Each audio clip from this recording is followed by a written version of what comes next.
서로 인사할까요? 사랑합니다. 축복합니다.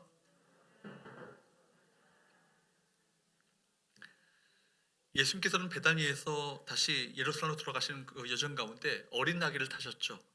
주가 쓰시겠다 하라. 그와 함께 지난 시간에 살펴보았던 이 말씀은 예수님의 그 주권, 하나님 되심을 나타내는 사건입니다. 그 어린 나귀 하나 사용하시는 것도 오랜 그 섭리 가운데 이루어진 하나님의 계획 가운데 이루어진 놀라운 하나님의 역사였다는 거예요. 오늘 본문에 무화과 나무를 저주하여 죽게 하신 사건도 주님의 주권을 드러내고 있습니다. 저는 어릴 때 이게 무슨 얘기야? 어린아이 무화과 나무를 이렇게 저주하여서 말라 죽게 하는 게 무슨 의미가 있는가 하는데 보니까 이 말씀이 큰 우리 모두에게 주고자 하시는 메시지가 담겨져 있는 귀한 말씀입니다. 여러분, 열매 없는 무화과나무, 이 나무가 존재 의미가 없다는 얘기죠. 이스라엘 백성들을 종종 비유할 때 나무로 비유할 때 무화과나무, 포도나무 이렇게 나무들에 비유합니다. 이 나무들은 관상용이 아니에요. 뭡니까? 과실수죠. 과실수가 존재하는 목적은 뭐죠? 열매를 맺기 하기 위해서 존재하는 거예요. 열매가 없다는 것은 이 존재 나무의 존재 의미가 없다라는 건 아니겠어요? 주님께서는 우리 모두에게도 마찬가지로 열매를 기대하고 계십니다. 신앙의 열매가 맺길 원하고 주께서 맺고자 하시는 영적인 열매가 우리 삶 가운데 나타나기 원하는데 열매가 없다는 것은 어떻게 보면 심각한 사건이 아닐 수 없는 것입니다. 오늘 본문의 내용을 보면 예수님께서 아침 일찍 베다니에서 나오셔서 예루살렘으로 들어가시던 그 가운데 시장하셔서 뭘 찾으셨어요? 무화과나무를 찾으셨어요. 13절 말씀을 볼까요? 시작. 멀리서 잎사귀 있는 한 무화과나무를 보시고 혹 그 나무에 무엇이 있을까 하여 가셨더니 가서 보신즉 잎사귀 위에 아무것도 없더라. 이런 무화과대가 아님이라. 멀리서 잎사귀가 있는 무화과나무를 보셨어요. 그리고 혹시 그 나무에 무엇이 있을까 해서 가보셨습니다. 여러분, 보통 무화과나무는요 잎이 먼저 나오고 그 다음에 열매가 맺힙니다. 그러니까 잎이 무성하다는 것은 열매를 기대할 수 있는 사건이나 상황이라는 얘기예요. 그러니까 당연히 잎이 있는 무화과나무에는 열매가 있는 것이 상식적인 것이죠. 예수께서는 잎이 무성한 이 무화과나무를 찾으신 것도 이런 이유에서입니다. 그런데 예수께서 찾으셨던 무화과나무에 무성한 잎사귀와는 달리 무엇이 없어요? 열매가 없는 거예요. 그러니까 정상적이지 않다는 얘기입니다. 아무 열매가 없다는 것은 무성한 잎사귀와는 달리 아무 열매가 없다는 것은 바로 정상이 아니라는 얘기죠. 이 열매가 없는 무화과나무를 주께서 보시고는 아주 이례적으로 이렇게 저으셨습니다. 14절 말씀을 볼까요? 시작. 예수께서 나무에게 말씀하여 이르시되 이제부터 영원토록 사람이 내게서 열매를 따먹지 못하리라 하시니 제자들이 이를 듣더라. 주님의 이 저주의 말씀이요, 나중에 그 보면은 20절 21절 말씀에 보면 이것이 정확하게 성취되어서 뿌리채 말라버리게 됩니다. 본문 말씀은요 다른 성경에서 찾아볼 수 없는 파괴적인 기적 사건이죠. 근데 이 사건을 통해서 바로 이 사건 자체가 사실 중요한 것이 아니라 사건을 통해서 이 시대를 살아가는 저와 여러분에게 중요한 메시지를 주고 있다는 것을 기억하셔야 합니다. 성경에 나타나는 이 기적은요 주님의 어떤 슈퍼맨적인 어떤 기적을, 어떤 능력을 나타내기 위한 그 내용보다도 사실은 뭐예요? 기적 자체가 우리 주고자 하는 메시지가 있어요. 그렇기 때문에 요한복음서에 보면 기적을 가리켜서 뭐라고 말하냐면 표적이라, 표징이라, 사인이라 말하는 거죠. 그러니까 바로 사인이 뭡니까? 이 표적, 이 기적을 통해서 우리에게 주고자 하시는 영적인 의미가 있다라는 거예요. 그러니까 여러분 기적을 보시면서 뭘 보셔야 합니까? 우리에게 주고자 하시는 메시지를 붙잡으셔야 한다는 것입니다. 그렇기 때문에 여러분, 그렇다면 이 무화과나무를 저주하여서 말라버리게 하셨던 이 파괴적인 사건을 통해서 주님께서 우리 모두에게 무슨 말씀을 주고자 하시는 것인가? 말씀드린 것처럼 오늘 본문의 무화과나무는요 뭘 상징한다고요? 이스라엘을 상징하는 나무입니다. 이스라엘은 여러분 하나님의 놀라운 그 목적과 그런 뜻 가운데 선택받은 하나님의 놀라운 그 백성 아니겠습니까? 민족 아닙니까? 그런데 지금의 모습은 어떠합니까? 하나님의 목적과는요 너무나도 멀어져 있는 그런 영적인 상태 가운데 있는 바로 이스라엘 백성들의 모습을 볼 수 있는 것이죠. 무화과나무에 열매 없음은 현재 이스라엘의 영적인 상태를 보여주고 있는 거예요. 여러분, 말씀드린 것처럼 무화과나무는 관상용이 아니라고 말씀드렸습니다. 관상용이 아니고 과실수, 즉 열매를 위해 존재하는 거예요. 열매 없는 무화과나무는요 존재의 가치가 없는 것이죠. 오늘 본문 11절 말씀에 보면 이렇게 시작되고 있습니다. 11절 말씀을 보실까요? 시작. 예수께서 예루살렘에 이르러 성전에 들어가사 모든 것을 둘러보시고 때가 이미 저물매 12 제자를 데리시고 베다니에 나가시니라. 여러분, 이 본문의 사건이 바로 전에 11절 말씀에 보니까 예루살렘에 이르러서 성전에 들어가셨어요. 성전에 들어가셔서 쭉 둘러보셨습니다. 둘러보셨을 때 무엇을 보셨을까요? 장사치들만 가득한 이 성전의 모습을 보신 것입니다. 여러분, 그리고 나서 이른 아침에 예루살렘으로 돌아오시는데 열매가 없는 이 무화과나무를 보신 거예요. 그저 잎사귀만 무성한 무화과나무를 보신 것입니다. 장사꾼들로 가득한 이 바로 성전의 모습과 열매가 없는 무화과나무의 이 잎만 무성한 무화과나무의 모습은 참 둘이 닮아 있지 않습니까? 그 다음에 나오는 성전 정화 사건은 그렇기 때문에 이 무화과나무 저주 사건과 더불어서 연결되어지는 사건인 거예요. 하나님을 떠난 이스라엘 백성들의 영적인 상태를 예수님께서는 무화과나무의 모습과 성전의 모습을 통해서 우리에게 비추어 주고 계신 것입니다.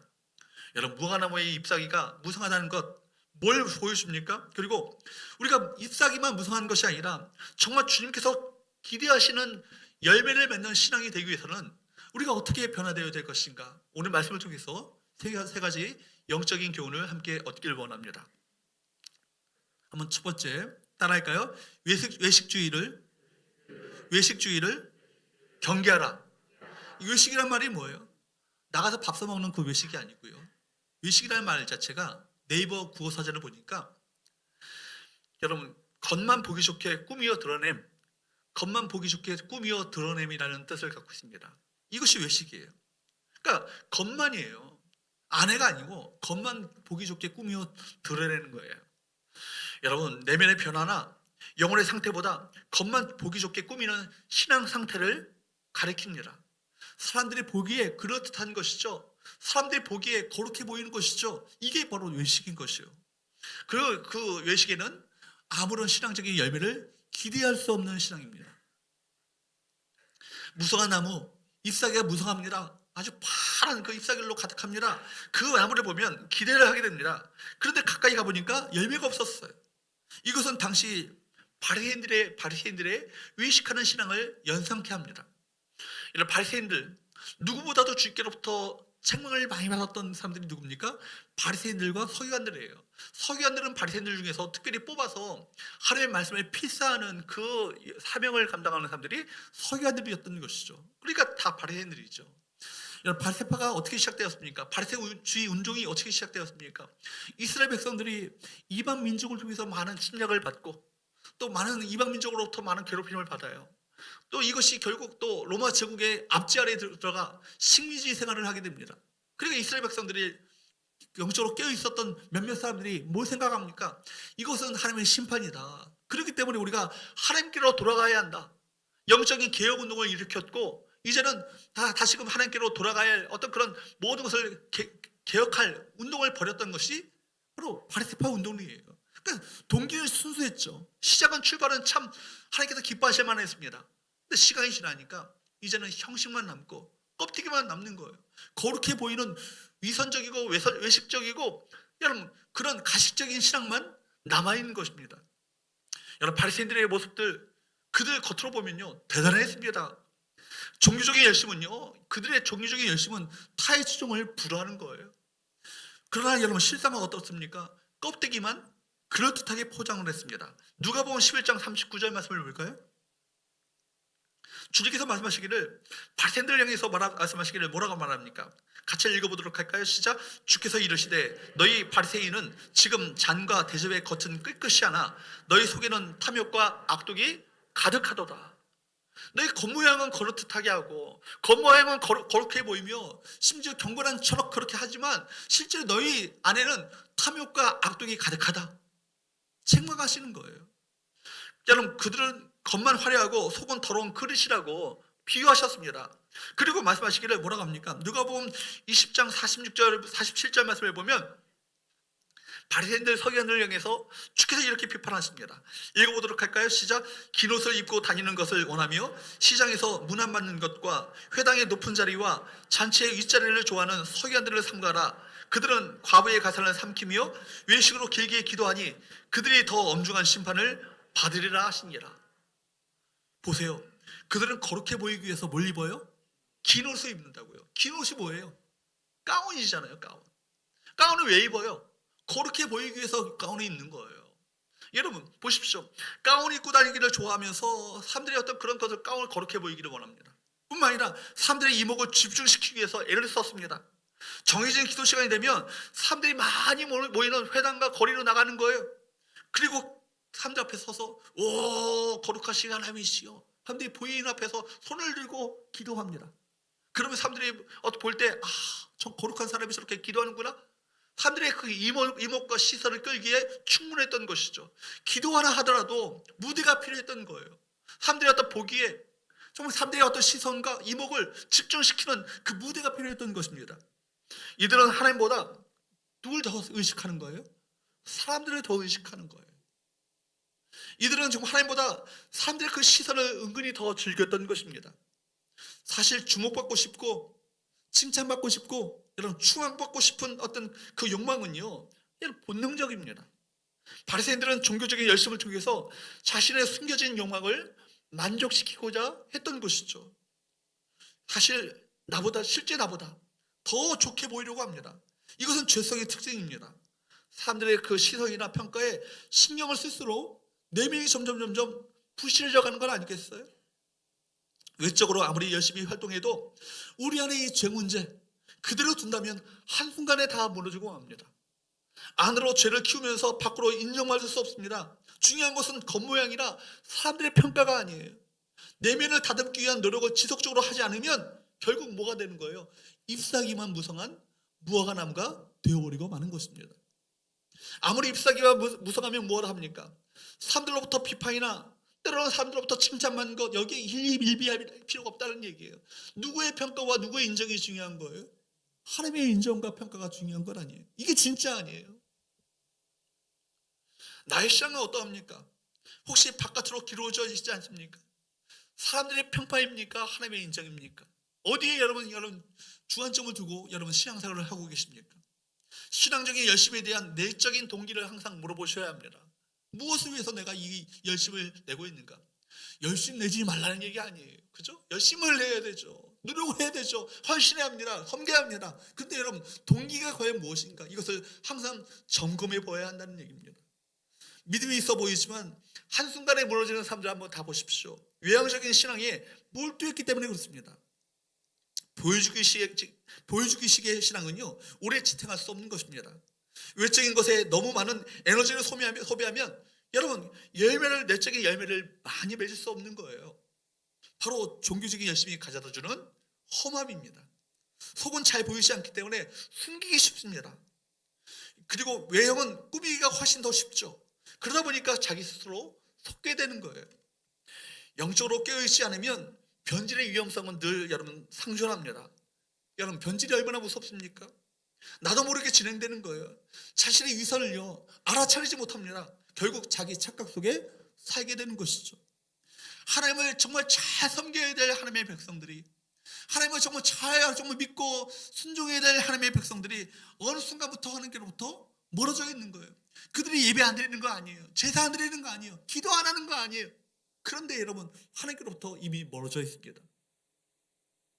성전은 하나님을 예배하는 그 목적을 잃어버렸고, 여러분 평화의 도시 예루살렘, 샬롬의 도시라는 이름을 갖고 있는, 뜻을 갖고 있는 예루살렘은 이미 하나님의 아들이신 예수님을 십자가에 못 박아버리는 폭력적인 도시로 변해버리고 말았습니다.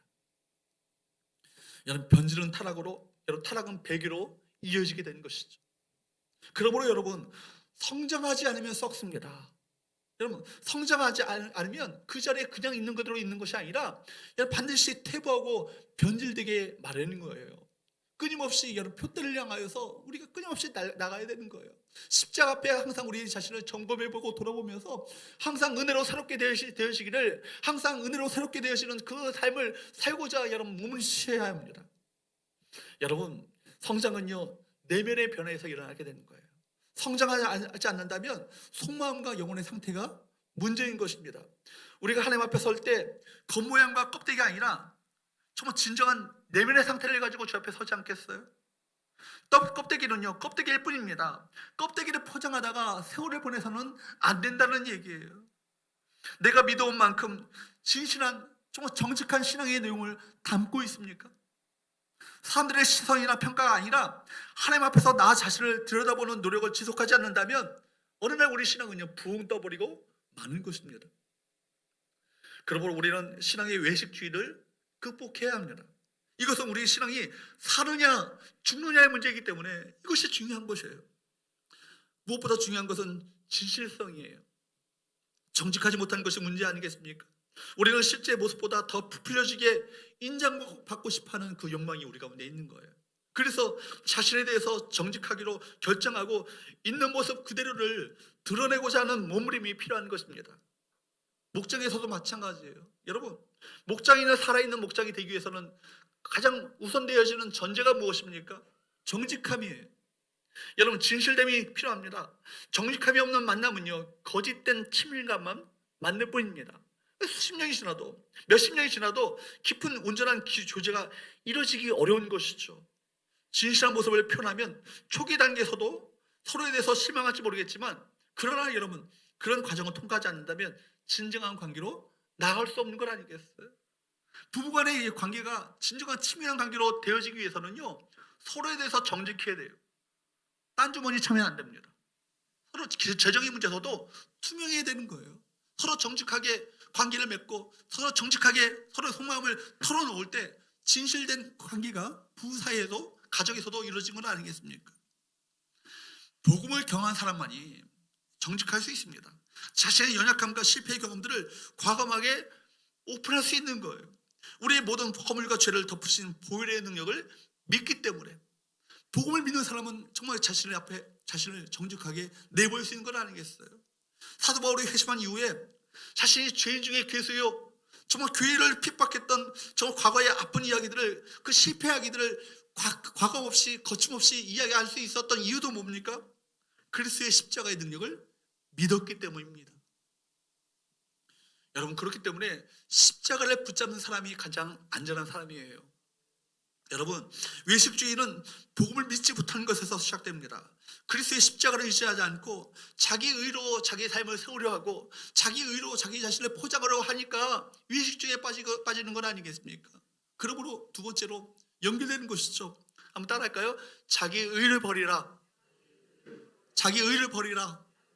여러분, 외식주의 신앙은요, 반드시 자기 의를 세우는 그 신앙으로 여러분 연결되기 마련입니다. 여기 무화과나무의 무성한 잎사귀는 어떤 기능을 하는가 한번 보십시오. 무성한 잎사귀, 열매 없는 상태를 가리는 역할을 했어요. 여러분, 과실수에 열매를 맺어야 될 그 나무에 열매가 없다는 것은 수치 아니겠어요? 그런데 무성한 잎사귀는 어떤 기능을 합니까? 이 열매 없는 부끄러움을 가려주는 역할을 하는 거예요. 여러분, 무화과나무라고 한다면 연상되는 게 있죠. 아담과 하와가 하나님 앞에 죄를 지었어요. 그리고 나서 눈이 밝아지고 나니까 자기 죄의 어떤 수치가 드러나게 됩니다. 그러니까 여러분, 자기 수치된 부분을 뭐로 가립니까? 무화과나무 잎사귀로 가립니다. 여러분 보십시오. 창세기 3장 7절 말씀을 보세요. 시작. 이에 그들의 눈이 밝아져 자기들이 벗은 줄을 알고 무화과나무 잎을 엮어 치마로 삼았더라. 아담과 하와가 범죄한 이후에 첫 번째로 한 행동입니다. 죄는 수치심을 가져다 줍니다. 가리는 것은 죄인의 본능이죠. 그래서 본능적으로 가리려고 하는 거예요. 사실 종교라고 하는 것도 죄를 가리는데 목적이 있습니다. 자신들의 힘을 가지고 수치를 가리려고 합니다. 인간의 세상의 모든 종교가 다 그렇지 않아요? 자신의 힘을 가지고 자신의 노력으로 자신의 공력을 가지고 자신의 수치를 가리려고 하지만 가릴 수 없는 것이 세상의 종교예요. 인간의 노력으로 수치를 가리고자 하는 이것이 종교의 모습입니다. 인간의 역사는 계속해서 무성한 잎으로 치마를 만들어 정말 가리려고 했습니다. 당시 성전에는 다양한 형태의 제사들이 드려지고 있었어요. 백성들은 열심히 희생제물을 바쳤죠. 백성들은 열심히 희생제물을 바치고 정말 죄의식이 느껴지면 더 열심히 제사를 드렸습니다. 그들은 종교적인 노력으로 죄를 가릴 수 있다고 생각했습니다. 그러나 여러분, 그런 모든 열심은요, 무화과나무 잎에 불과한 거예요. 그들의 죄를 완전히 가려줄 수가 없었습니다. 잎사귀는 결코 열매를 대신할 수 없는 거예요.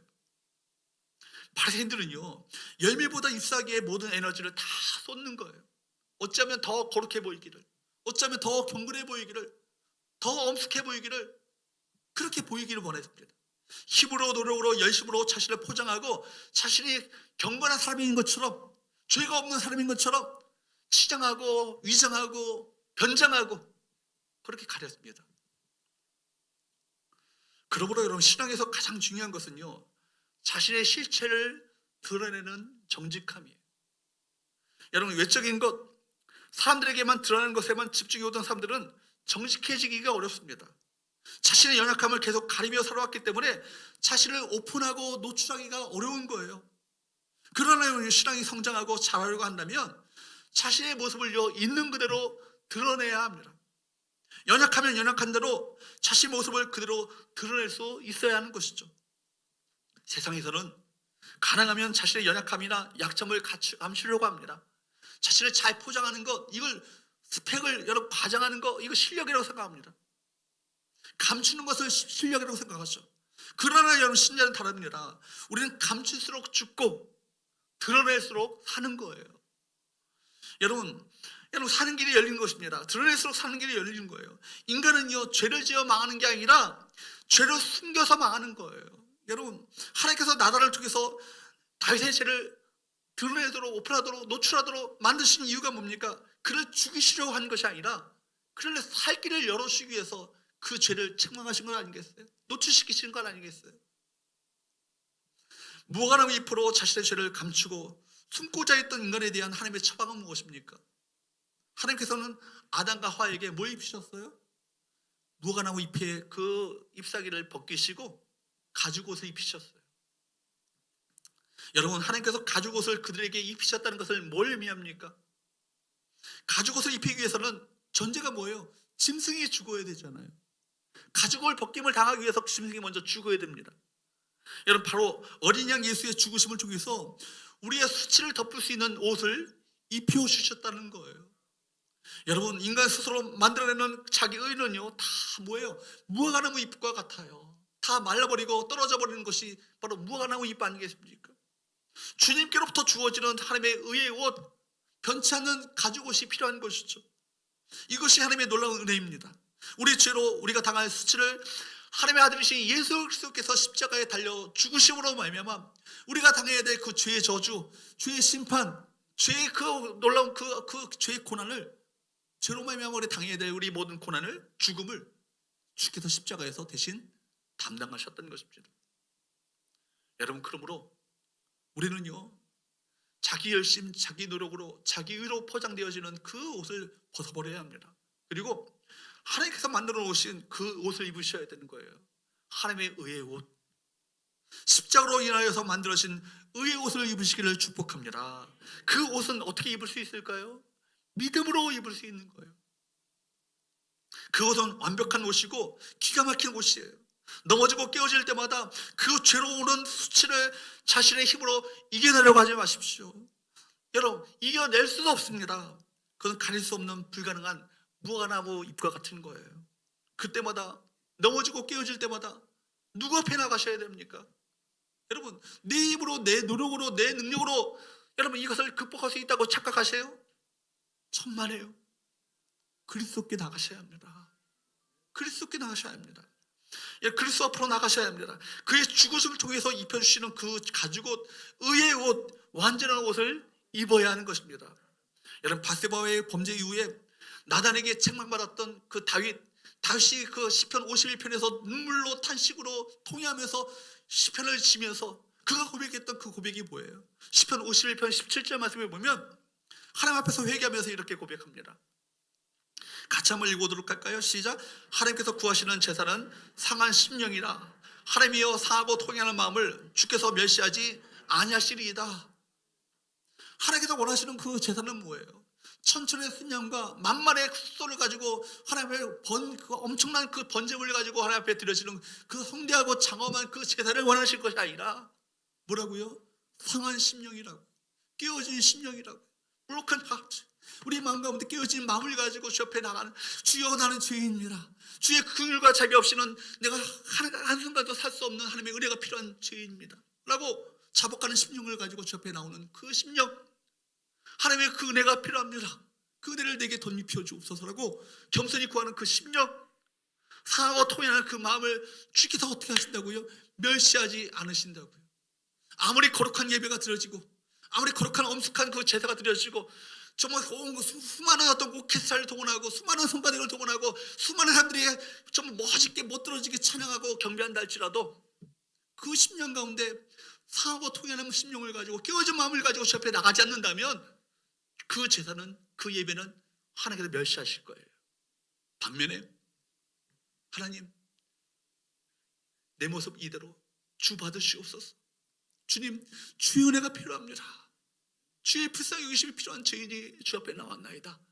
상한 심령을 가지고 주 앞에, 진실된 마음을 가지고, 정직된 마음을 가지고 주 앞에 나오는 그 심령을 하나님께서 그 영혼을, 그 예배자를 오늘도 찾고 계심을 믿으시기 바랍니다. 여러분, 그렇기 때문에 하나님께서는요, 상한 심령, 깨어진 심령을 원하시는 것을 비로소 다윗이 깨닫게 된 거예요. 이것은 다윗이 자신의 비참한 상태를 인정하는 것입니다. 여러분, 다윗은 왕입니다.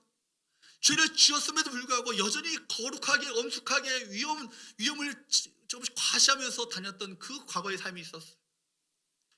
이제서 보니까, 하나님 앞에, 말씀 앞에 보니까 자신이 이렇게 멋지게 보였던 그의 모습이 외식이고 위선이고 가짜였음을 하나님 앞에 비로소 인정하게 되는 거예요. 다윗은 하나님 앞에서 왕으로 서 있는 것이 아니에요.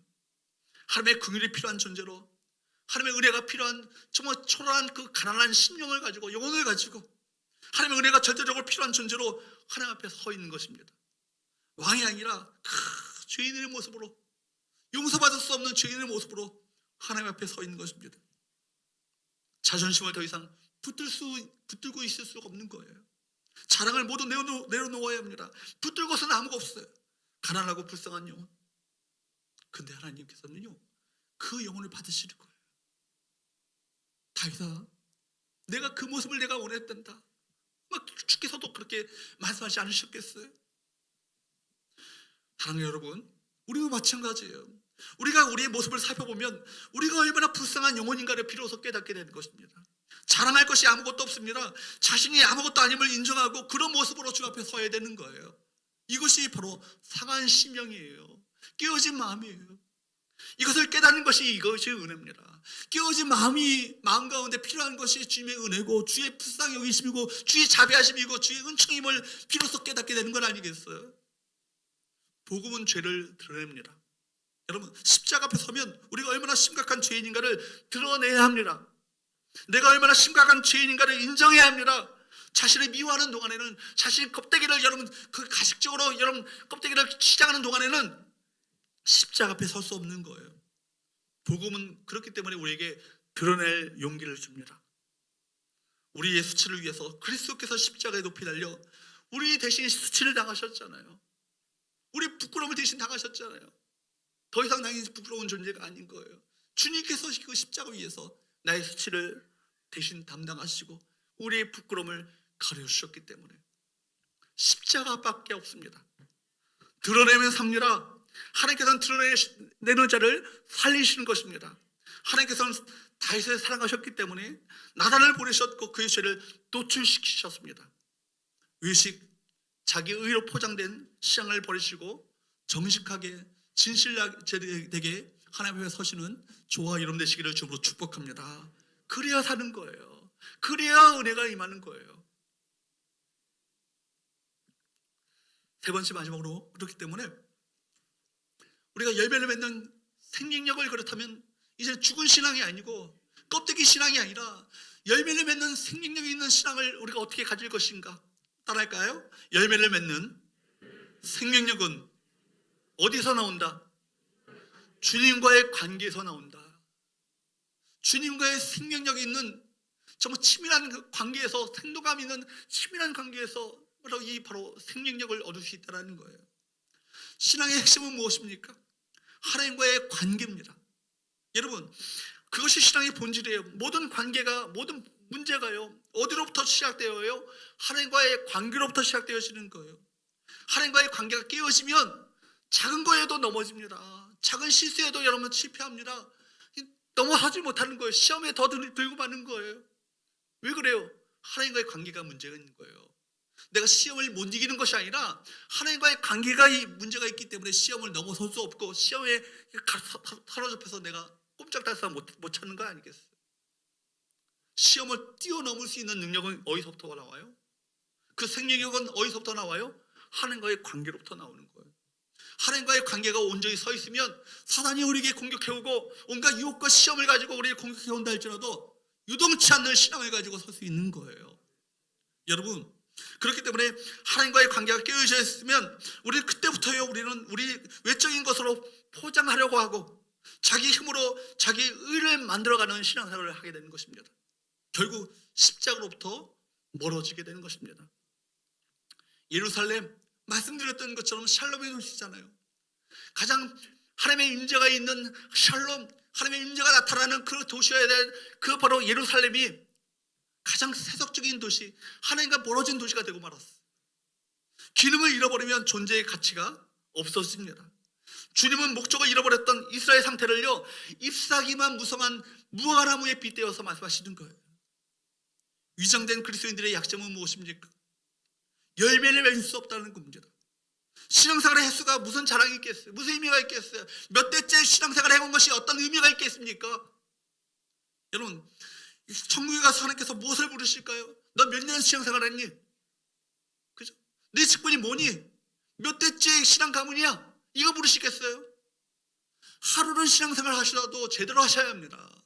주님과의 올바른 관계 가운데 사셔야 합니다. 주님 안에 거하셔야 합니다. 주님께 붙어 있으셔야 합니다. 주님 말씀을 붙잡고 살아가셔야 되는 거예요. 여러분, 하나님을 속일 수 없어요. 하나님은 겉과 속을 동시에 보시는 분이십니다. 우리 겉모양만 보고 그 사람을 판단하면서 저 사람 거룩해 보이고 경건해 보이고 참 신앙생활 잘한다라고 판단할지 모르겠지만 그 속을 누가 알아요? 여러분들이 제 속을 어떻게 알아요? 못 들어지게 설교한 것처럼 보이지만 내 안에는 썩어 골마다 터지는 죄악 덩어리가 가득한 것이 저의 모습이에요. 여러분 안 그런 거 같죠? 마찬가지. 독인객이니. 여러분 마찬가지. 우리 모두가 다 하나님 앞에 썩어 문드러진 문둥병자와 같은 그런 존재들 아니겠어요? 그렇듯하게 우리가 신앙생활을 하고 있지만 우리의 모습들을요, 있는 그대로 주 앞에 나가셔야 합니다. 오픈하셔야 합니다. 내보이셔야 합니다. 그래야 살 길이 열게 되는 거예요. 열매를 맺지 못한다는 것, 이거 심각한 상태 아니겠어요? 하나님의 심판을 불러오는 것이기 때문에 심각한 것입니다. 14절 말씀을 한번 보세요.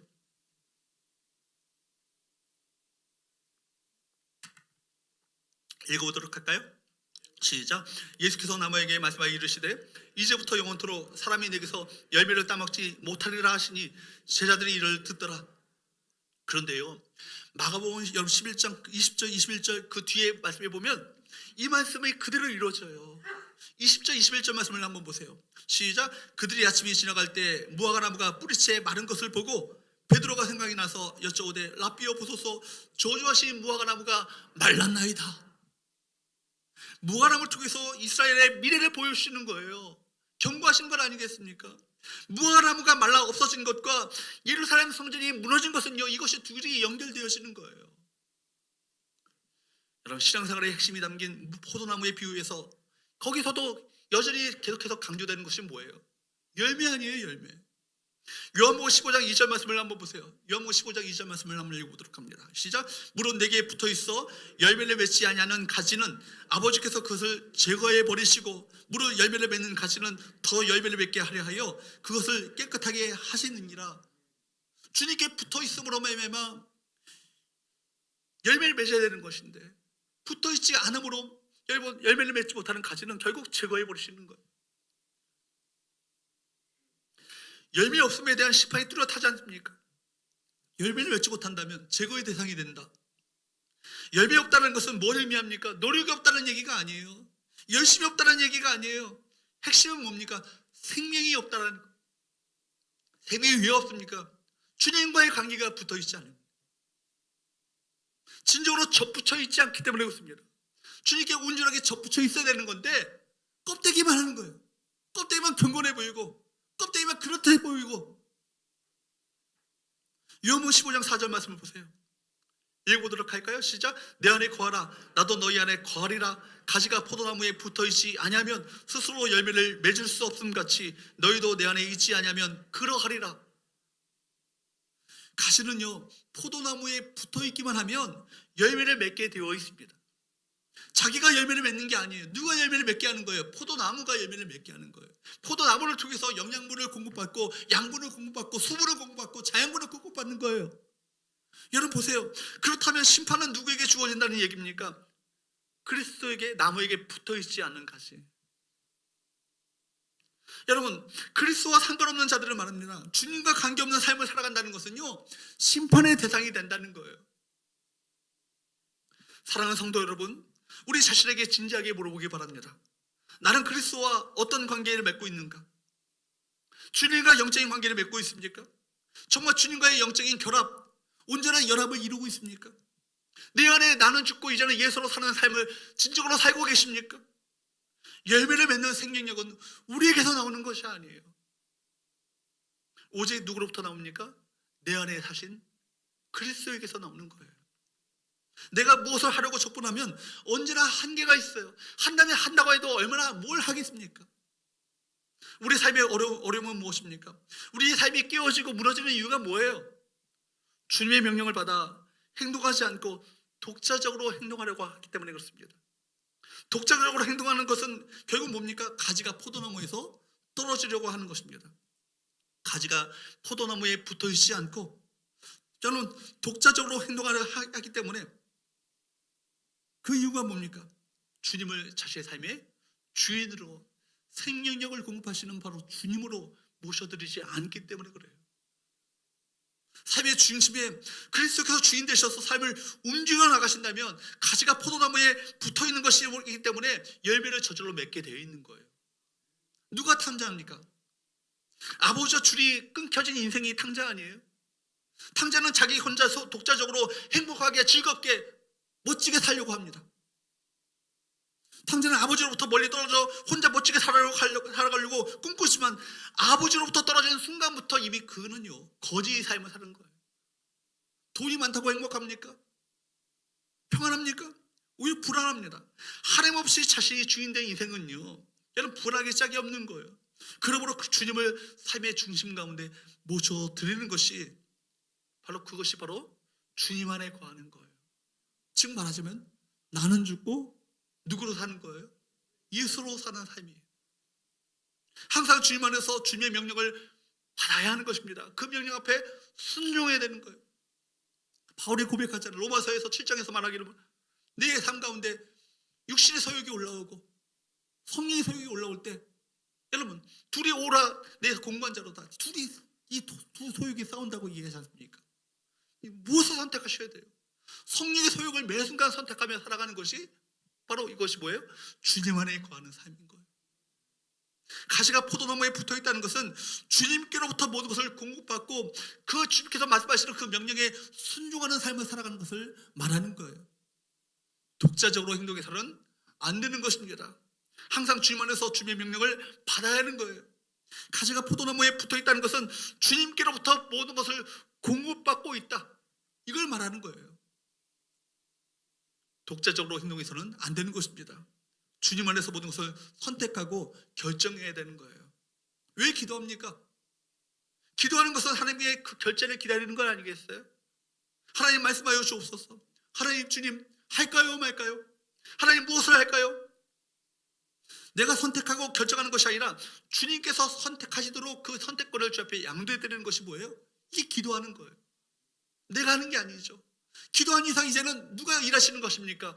주님께서 일하시도록 그 주도권을 주 앞에 양도해드리는 것이 기도하는 거예요. 그렇기 때문에 여러분 냉혹하게 여러분이 들려질지 모르겠지만 기도하지 않는 사람이야말로 가장 교만한 사람이에요. 왜 그래요? 내 멋대로 살겠다는 얘기 아니겠어요? 내 뜻대로 살겠다는 거 아니겠어요? 설사 기도를 많이 한다 할지라도 괴물과 같은 사람이 있어요. 영적인 괴물. 뭐예요? 주 뜻대로 마옵시고 내 뜻대로 하옵소서. 이렇게 기도하는 사람들이 있잖아요.